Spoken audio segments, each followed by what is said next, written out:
All right, let's make our way back up. So there's a bunch of stuff here that we can technically go and grab and get and such that's in this big, uh, massive archive of literally thousands upon thousands upon thousands upon thousands upon thousands of books.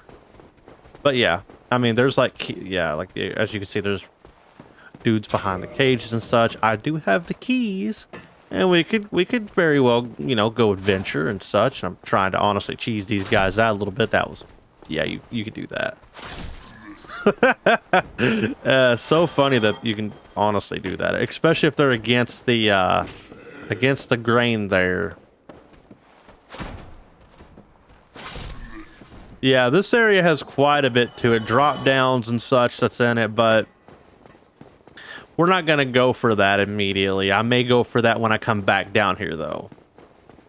Right now, though, our first and foremost goal is to save Big Hat Logan, because I do want his spells. And, you know, even if I end up using some sort of like great magic weapon or something like that, I'd be happy with it.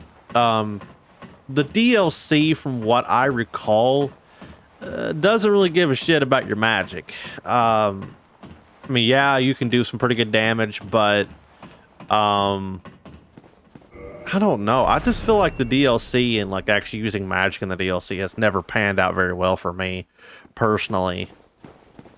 Also, I gotta point this out, and I've always thought this, especially after like starting to work on video games and such. Does it look like they didn't like, I don't know, level texture of the fucking floor or something, almost like they didn't tile it properly? Or I wonder if it's like seriously on purpose. Because you see how it almost looks as if like they kind of screwed up the texture for the floor there? I don't know. It's something I noticed once I started working with texturing a video game project of my own and such like that. I just kind of noticed it one day. I was like, huh, I feel like they screwed the texture up. And it's funny, but I noticed it a lot, especially in this game here and in Dark Souls 2. Dark Souls 3, when I played Dark Souls 3 again, I didn't see much of that, but I noticed that these older ones here, they really screwed it up every once in a while when it comes to like the textures. Don't make video games, kids. As much as it sounds like an awesome thing, it will ruin your gaming experience in a lot of ways, because you start understanding why and how certain mechanics work, probably a little more than you probably ever wanted to know. So yeah. Yep. I seen that coming. I rolled a little bit wrong. We're gonna head straight down here, though, and avoid those guys at all costs. This guy right here, if you're not careful, he can shoot you in the... Ooh, he can do a headshot and you'll fall right off the ladder and die. I have had that happen before, and it was funny, so it's kind of not worth risking going fast there. There are some spells and items here, but none of them really pertain to my character. Like, I don't really need them, but, you know, I'm glad I saved my souls and used that ring, because now I get a free level up that I probably wouldn't have had before. And I'm just going to go straight and probably... You know what? We're not going to spend any of it, and I'll tell you why. Big Hat Logan's stuff is very expensive from what I remember. That when we go save him, he'll be over here. But yeah. Oh, why did I even swing at that? I know that's not a mimic. But yeah, when we save him, he'll be back here. And by the way, I think it's just the remastered version. This area right here in the original was not dark like this. And it makes sense why. There's literally no windows in here. But I don't know. I feel like they did a little too much tweaking and dicking around with the lighting in this to make it try to look, you know, the next generation up. But I don't know. I kind of feel like some of the decision making they did for the game is a little awkward in terms of its design and look. Maybe it's just me. Maybe I'm wrong. I mean, it's obviously just an opinion. but that's what I think. The original, I mean, I did play the original not like too long ago, and yeah, some of the changes they made, I just kind of feel like, at least in terms of like the aesthetic and look, you know, its color palette even, they really kind of mucked it up in a way. I mean, yeah, some of it looks better, a little bit higher resolution, that kind of thing. Like they upscaled it and made it look a little bit nicer in certain ways, and they fixed the eye destruction from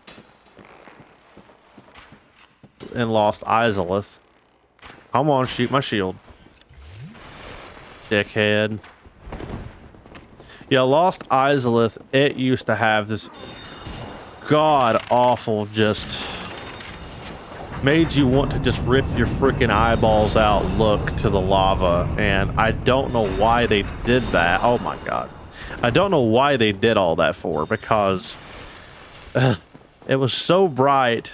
You can go look up PlayStation 3 footage, or even like the Prepare to Die edition on PC, and see that they did not give a crap about how horrid it looked. So they did fix a few things, you know, and they patched out a few glitches and such that made it to where you could, you know, soul dupe and all that sort of crazy nonsense that people would honestly abuse beyond just making PvP characters. I mean, they would just max their characters out and just dump on you like a dump truck, basically. It's pretty funny, but I mean, I've kind of lived this game's history out a bit, you know, seeing the communities come and go, and seeing like a newer community come in when the remaster came out.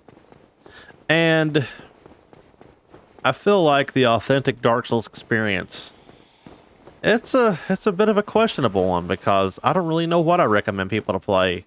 In some ways, I recommend people play this version of it. In some ways, I kind of don't. I kind of feel like you'd almost be better off playing the Prepare to Die edition on PC. Like the old PC port, not really like the new one. And even though it has like some limitations, and I know you gotta like uncap the frame rate and stuff like that for 60, it kind of in some ways is the best version, because some of the glitches that were actually helpful to the game almost felt like they probably should have been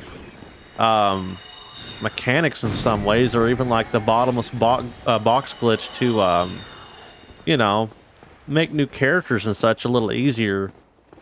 It's just they patched it out for, you know, some of the later versions. And if you guys don't know what that is, you could literally like transfer items from character to character, even off of like a new game. I'm pretty sure that's how it worked.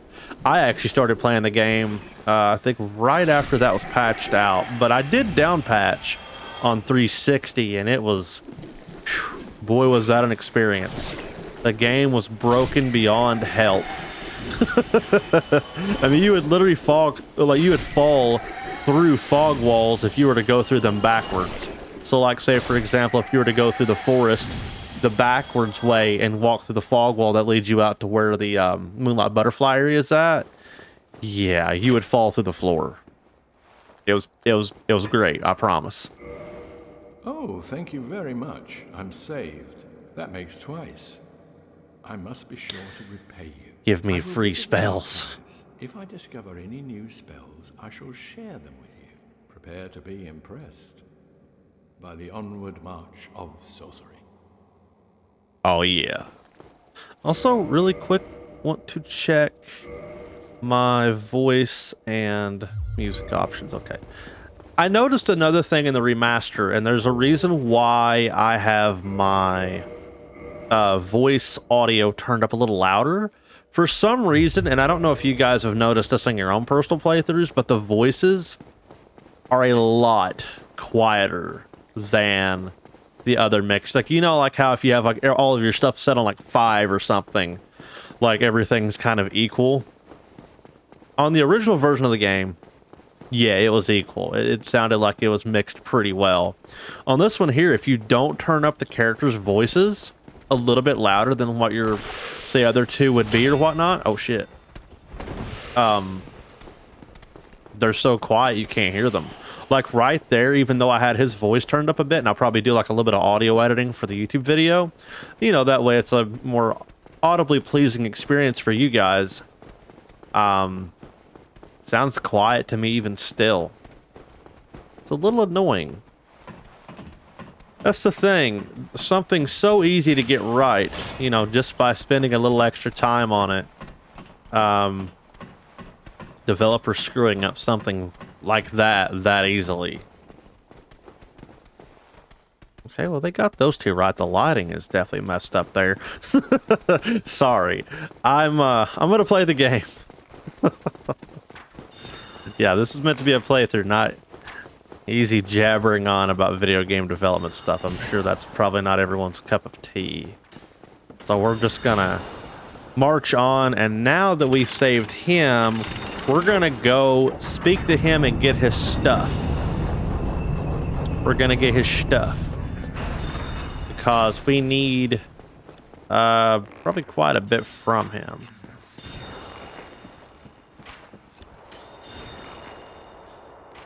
Maybe. I don't know.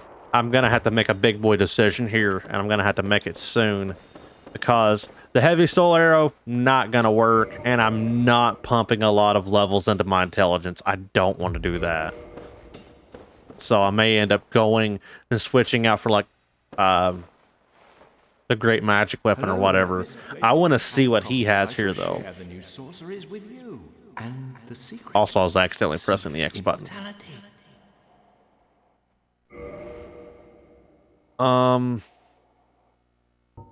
Yeah, there's Soul Spear, but that's 36, man. I mean, that is beyond, yeah. Crystal magic weapon, that's probably what I'm gonna go for. Because the thing is, and yeah, there's the homing crystal soul mass, which I kind of also want because that's like the one I was talking about way earlier. Probably what I'm going to end up doing is getting both of those two and just kind of like going full hybrid. Because I don't want to go crazy like crystal soul spear and all that stuff. So probably the first thing I'm going to end up getting is probably the crystal magic weapon.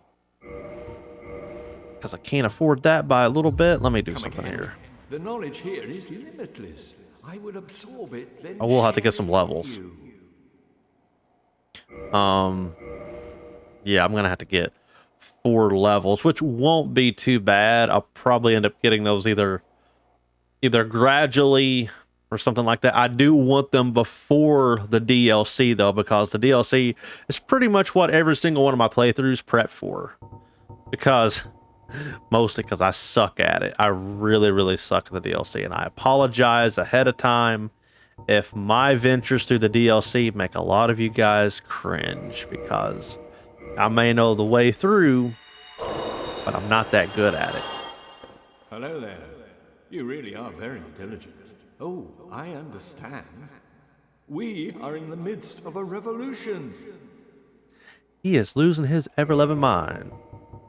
So, yeah, we're going to go for it. We're going to go for those two, and that'll be what we use. Come again, anytime you please, for I too learn whilst teaching a student. You can get his dialogues and such and go into it, but yeah, essentially all this knowledge is just, he's getting infatuated by, like he's losing himself in the books.